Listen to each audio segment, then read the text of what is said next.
जैसा कि हम बायोलॉजी का सेकंड चैप्टर पढ़ रहे हैं, जिसमें हमने पुष्पों में लैंगिक जनन की परिभाषा पढ़ी थी। पुष्पों में जनन किस प्रकार से होता है इसके बारे में हमने परिचर्चाएं की थी। लघु पुष्प के हमने संरचना के बारे में पढ़ा था, पुष्प की संरचनाओं के साथ साथ उसके हमने भागों के बारे में पढ़ा था और उसके पराग कणों का परिवर्धन पढ़ा था, पराग कणों का हमने डायग्राम पढ़ा था और लघु बीजाणु के बारे में पढ़ा था और जिसे हम दीर्घ बीजाणुधानी के बारे में भी हमने पढ़ा था। दीर्घ बीजाणुधानी में हमने दीर्घ बीजाणुधानी के प्रकार भी पढ़े थे, जिसमें उसके विभिन्न प्रकारों के बारे में पढ़ा था। आज हमको पढ़ना है परागण के बारे में। क्या पढ़ना है? पुष्पों में परागण कैसे होता है। तो आइए परागण के बारे में जानते हैं। जैसा कि हमने पढ़ा है कि परागण शब्द का प्रयोग सर्वप्रथम किसने किया था? आपके पाउलिंग ने किया था। तो आइए परिभाषाएं लिखते हैं। जैसे परागण, इस शब्द का प्रयोग सर्वप्रथम किसने किया था? पाउलिंग ने किया था। किसने किया था बच्चों? पाउलिंग ने किया था। अर्थात परागण कहलाता क्या है? पराग कणों का एक पुष्प से दूसरे पुष्प में, दूसरे पुष्प के वर्तिकाग्र तक पहुंचना या गिरना, वो क्या कहलाता है? आपका परागण कहलाता है। तो देखिए इसकी परिभाषा, किसी भी पुष्प के पराग कोश में उपस्थित पराग कणों का उसी पुष्प या उसी जाति के दूसरे पुष्प के वर्तिकाग्र तक पहुंचने की क्रिया को हम क्या कहते हैं? परागण कहते हैं। क्या कहते हैं? परागण। जैसे मान लो हमारे पास एक पुष्प है, ये आपका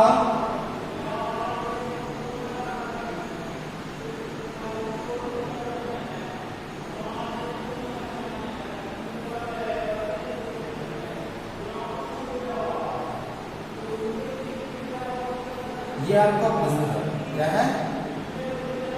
पुष्प। अब इसमें क्या लगे होंगे? पराग कोश भी लगा होगा। क्या लगा होगा? ये पराग कोश। ये क्या कहलाते हैं? पराग कोश कहलाएंगे। ये क्या कहलाएंगे? और इसके अंदर क्या भरे होते हैं? आपके परागकण। तो इन पराग कणों का उसी पुष्प के वर्तिकाग्र पर या उसी पौधे के किसी अन्य, जैसे मान लेते हैं कि ये हमारा एक प्लांट है और इस प्लांट में एक और फ्लावर यहाँ पर लगा हुआ है।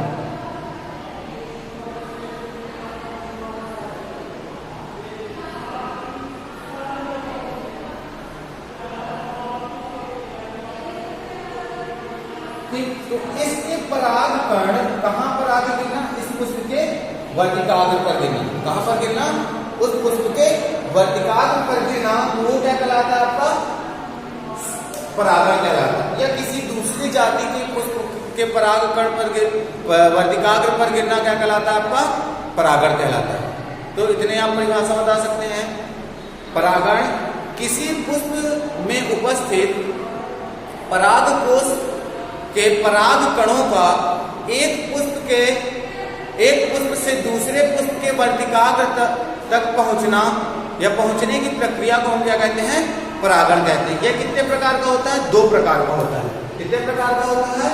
मुख्य रूप से 2 प्रकार का होता है, स्वपरागण और परपरागण।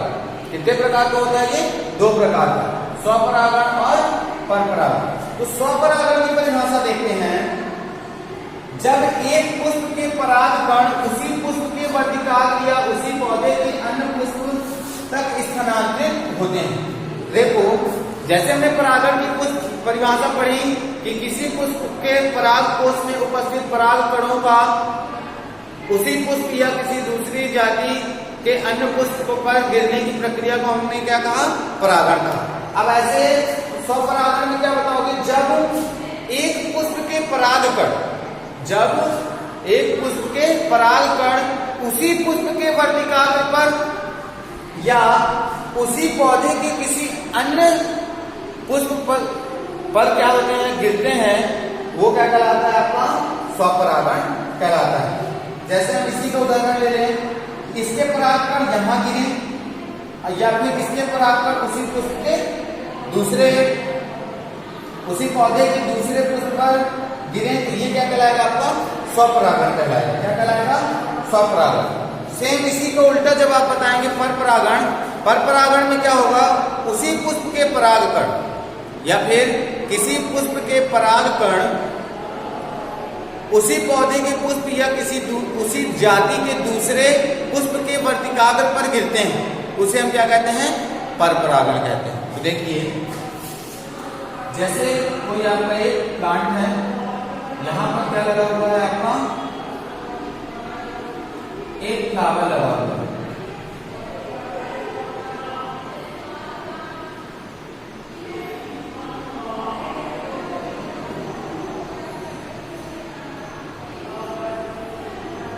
ये अब इसके परागकण कहां पर आगे गिरे? इसके वर्तिकाग्र पर गिरे। कहां पर? इसके वर्तिकाग्र।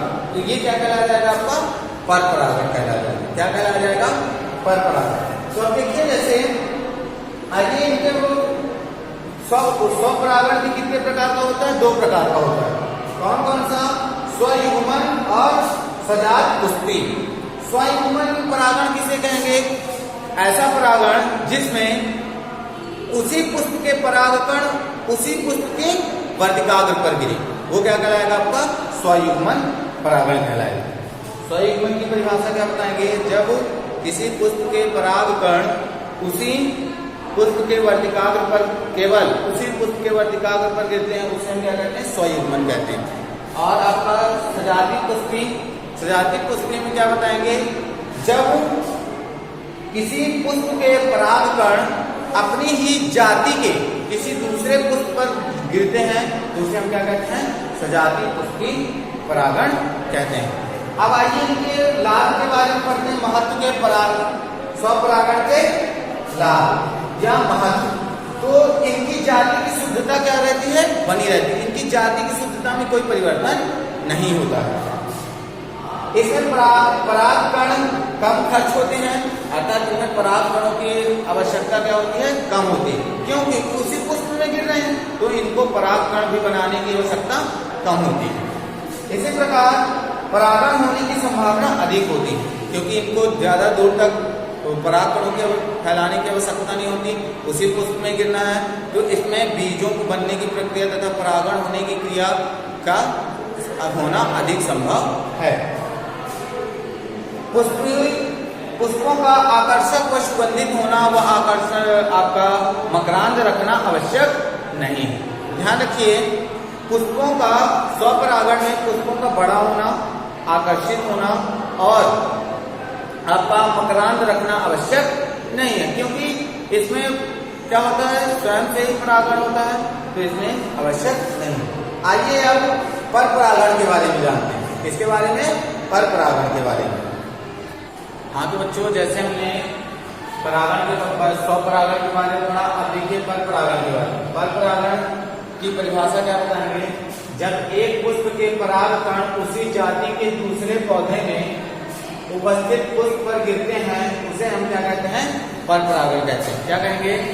जब किसी एक पुष्प के परागकण उसी जाति के दूसरे अन्य पुष्प के वर्तिकाग्र पर गिरते हैं, तब उसे हम क्या कहते हैं? परपरागण कहते हैं। क्या कहते हैं? परपरागण। अर्थात किसी पुष्प के परागकण उसी जाति के दूसरे पुष्प के वर्तिकाग्र पर गिरते हैं, उसे हम क्या कहते हैं? परपरागण कहते हैं। अब परपरागण को करने के लिए क्या होती है? माध्यम की आवश्यकता होती है। जैसे हमने स्वपरागण में पढ़ा था, उसमें माध्यम की आवश्यकता नहीं होती, लेकिन यहाँ पर माध्यम की आवश्यकता होती है। तो यह सामान्य रूप से कितने प्रकार के होते हैं? ये हम कारक कह सकते हैं। ये 2 प्रकार के होते हैं। जैसे देखिए, जैविक कारक और अजैविक कारक। जैविक कारक अर्थात जीव जंतुओं की सहायता से होने वाली प्रक्रिया हम क्या कहलाएगी? आपकी जैविक कारक कहलाएंगे। और अजैविक कारक जैसे वातावरण द्वारा होने वाली प्रक्रिया को हम क्या कहेंगे? जैविक क्रिया, जिसमें से आपका वायु, जल, ये 2 महत्वपूर्ण है। तो आइए हम जैविक प्रक्रिया पढ़ते हैं। जैविक क्रिया भी कितने प्रकार से होती है आपकी? तो देखिए यहाँ पर 3 प्रकार से, 4 प्रकार से होगी। कीटों द्वारा, पक्षियों द्वारा, चमगादड़ द्वारा और घेंगे द्वारा। अब चूंकि चमगादड़ आपका क्या होता है? वह एक पक्षी नहीं, पक्षी तो है लेकिन एक स्तनधारी जीव भी कहलाता है। क्या कहलाता है? स्तनधारी जीव। तो ध्यान रखिएगा, चमगादड़ एक क्या कहलाता है? आपका स्तनधारी जीव कहलाता है। और पराग कणों के को और भी क्या कहा जाता है? जीनोगैमी कहा जाता है। जैसे सब परागण को हम क्या कहते हैं? ऑटोगैमी कहते हैं। उसी प्रकार आपको पर परागण को क्या कहा जाता है? आपका जीनोगैमी कहा जाता है। तो देखिए इसमें कीट परागण, कीटों द्वारा होने वाले परागण की प्रक्रिया को हम क्या कहते हैं? कीट परागण कहते हैं।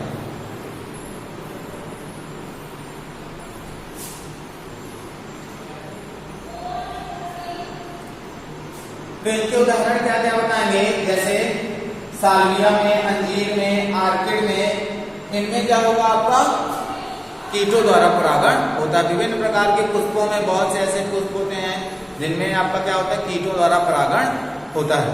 तो आपका ये सालविया पुष्प में परागण किसके द्वारा होता है? कीटों द्वारा होता है। ये ध्यान रखिएगा, ऑब्जेक्टिव में भी ये काफी पूछा गया है। आपका अंजीर और आर्किड, अगर हम पराग कणों के अध्ययन को हम क्या कहते हैं? पैरेनोलॉजी कहते हैं। क्या कहते हैं? जैसे कि हमने नेक्स्ट वीडियो में पढ़ चुका है। ठीक, अब देखिए इसमें पक्षी द्वारा परागण, पक्षी द्वारा परागण किसमें होता है? जैसे सेमल हो गया, म्यूजेसी कुल के जितने भी पौधे होते हैं उस सभी में क्या होगा? आपका पक्षियों द्वारा परागण होता है। जैसे आपकी हमिंग बर्ड्स होती हैं, आपने हमिंग बर्ड्स में देखा होगा जो छोटी छोटी पक्षी होते हैं जो आपके जो मकरांद चूसने का कार्य करती हैं। जैसे आपने कनेर के पौधे में देखा होगा एक छोटी सी हमिंग बर्ड चमकीली कलर की, ब्लैक कलर की होती है जो उसमें आपका मकरांद चूसने का कार्य करती है। तो उनमें ये हमिंग बर्ड्स कहलाते हैं। सेमल का पुष्प हो गया, कनेर का हो गया, इनमें किसके द्वारा होता है? आपके पक्षी परागण होता है। किसके द्वारा होता है बच्चों? पक्षी परागण होता है। अब देखिए चमगादड़ द्वारा, चमगादड़ द्वारा परागण किसमें होता है? कदम और कचनार में होता है। किसमें होता है? कदम और कचनार में होता है।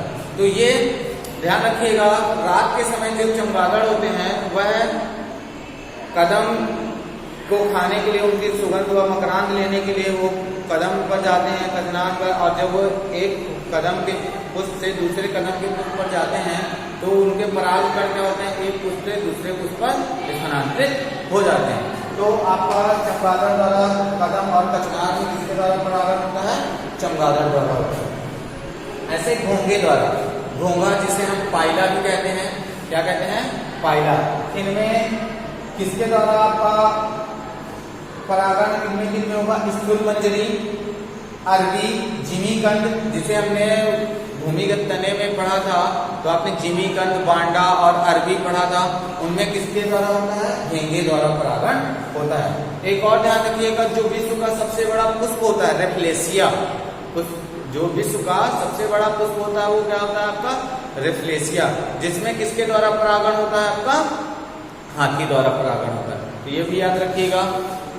और इसमें ये ध्यान रखिएगा जो आर्किड होता है, आर्किड के बीज जो होते हैं वो सबसे छोटे होते हैं। ठीक, ऐसे आइए देखिए अजैविक कारकों में, अजैविक कारक में जल द्वारा परागण होना, तो जल द्वारा भी दो प्रकार का परागण होता है, अधोजल परागण और जलवर्ती परागण।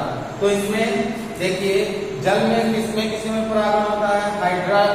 हाइड्रिला में होता है, जलकुंडी में होता है।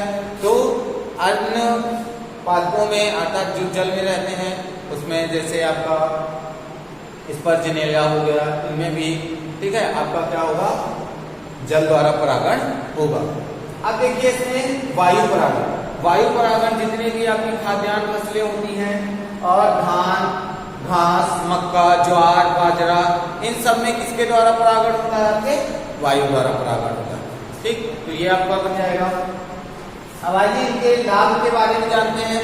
इनके लाभ क्या बताएंगे, इनके महत्व क्या बताएंगे। तो जैसा कि हमने पर परागण में पढ़ा था कि उसमें शुद्धता बनी रहती है, लेकिन इनमें शुद्धता क्या होती है? नहीं बनी रहती, अर्थात इसमें विभिन्नताएं उत्पन्न होती हैं। इनमें रोग प्रतिरोधक क्षमता पीढ़ी दर पीढ़ी क्या होती जाती है? बढ़ती जाती है। जीवन क्षम होते हैं, अर्थात जो बीज बनते हैं वो जीवन क्षम, अर्थात किसी भी वातावरण में, अर्थात अपने अनुकूलित वातावरण में वह क्या कर सकते हैं? उत्पन्न हो सकते हैं। उत्पादन क्षमता अधिक होती है और इनकी उत्पादन क्षमता बहुत अधिक होती है। इनको परागकणों, अब इनकी हानियों की बात करें अगर, तो स्वाभाविक है जब इन्हें मकरांद रखना और आपका आकर्षित होना, पुष्प का बड़ा होना आवश्यक होगा। परागकणों की संख्या बहुत अधिक होना आवश्यक होगा। इनमें शुद्धता पीढ़ी दर पीढ़ी क्या होती रहती है, परिवर्तित होती रहती है। तो ये आप इतना बता सकते हैं। तो ये आपके 4 नंबर के प्रश्न में पूछा जाएगा कि स्वपरागण परपरागण किसे कहते हैं और इसमें अंतर। तो इसी के आधार पर आप अंतर बता सकते हैं, इनके महत्व के आधार पर, इनके उदाहरणों के आधार पर। तो नेक्स्ट वीडियो में हम आपके नर युग्मोद्भिद और मादा युग्मोद्भिद और स्वपरागण परपरागण में अंतर पढ़ेंगे और भी कुछ जो महत्वपूर्ण टॉपिक हैं उनके बारे में पढ़ेंगे। तब तक आप इतना करिए और जहाँ जो चीज़ ना समझ में आई हो आप उसे कमेंट बॉक्स पर लिख सकते हैं, या हमारे व्हाट्सएप नंबर पर भी आप सेंड करके पूछ सकते हैं। तो धन्यवाद।